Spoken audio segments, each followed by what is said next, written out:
തുഷാർ വെള്ളാപ്പള്ളിക്ക് എത്ര ശതമാനം വോട്ട് കിട്ടും? തുഷാർ വെള്ളാപ്പള്ളിക്കും അങ്ങനെ വലിയ ശതമാനം വോട്ട് കിട്ടില്ല.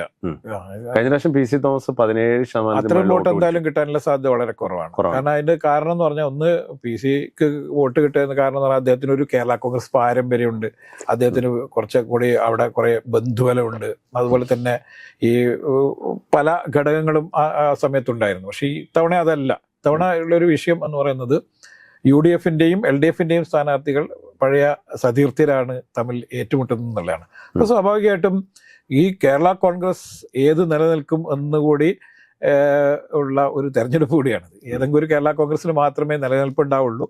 അതുകൂടി ചോദ്യം ചെയ്യപ്പെടുന്ന ഒരു ഇലക്ഷൻ കൂടിയാണ് കോട്ടയത്ത് നടക്കുന്നുള്ളതുകൊണ്ട് നല്ല വാശിയുള്ള ഇലക്ഷനാണ് ശരിക്കും കോട്ടയത്ത് നടക്കുന്നത്. അല്ല, UDF ആണോ മേൽക്കൈ? അത് തീർച്ചയായും UDF-നാണ് മേൽക്കൈ എന്നുള്ള കാര്യത്തിൽ യാതൊരു സംശയമില്ല. ജോസ് കെ മാണി UDF തന്നെയല്ലേ ഒരു വിധത്തിൽ പറയുമ്പോൾ? അങ്ങനെയല്ല, ജോസ് കെ മാണി തന്നെയാണ് വിഷയം.